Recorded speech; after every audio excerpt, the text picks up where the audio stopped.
പ്രധാനമന്ത്രി നരേന്ദ്രമോദി ധ്യാനത്തിനായി കന്യാകുമാരിയിൽ എത്തി. കന്യാകുമാരി ദേവീക്ഷേത്രത്തിലാണ് നരേന്ദ്രമോദി ആദ്യം ദർശനം നടത്തിയത്.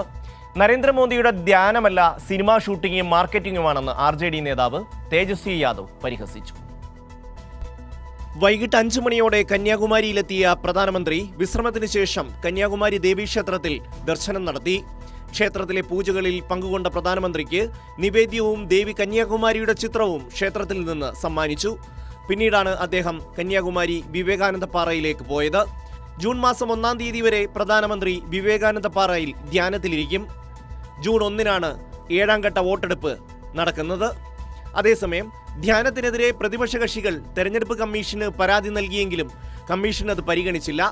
പ്രധാനമന്ത്രിയുടെ ധ്യാനത്തിനെതിരെ അതിശക്തമായ ഭാഷയിലാണ് RJD നേതാവ് തേജസ്വി യാദവ് പ്രതികരിച്ചത്. ധ്യാനമല്ല ഇവിടെ നടക്കുന്നത്, സിനിമാ ഷൂട്ടിംഗും മാർക്കറ്റിംഗുമാണ് നടക്കുന്നതെന്ന് തേജസ്വി. मेडिटेशन थोड़ी कर रहे हैं, फिल्म का शूटिंग कर रहे हैं, मार्केटिंग कर रहे हैं.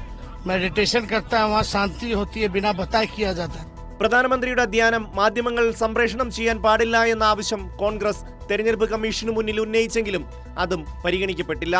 ജൂൺ 1-ന് 7ാം ഘട്ട വോട്ടെടുപ്പ് നടക്കുമ്പോൾ അതിനുവേണ്ടിയാണ് പ്രധാനമന്ത്രി ധ്യാനത്തിന് എത്തിയതെന്ന ആക്ഷേപമാണ് വ്യാപകമായി ഉയർന്നിട്ടുള്ളത്. തെരഞ്ഞെടുപ്പ് സമയത്തുള്ള പ്രധാനമന്ത്രിയുടെ ധ്യാനത്തിനെതിരെ തമിഴ്നാട്ടിൽ വലിയ പ്രതിഷേധമാണ് ഉയർന്നത്.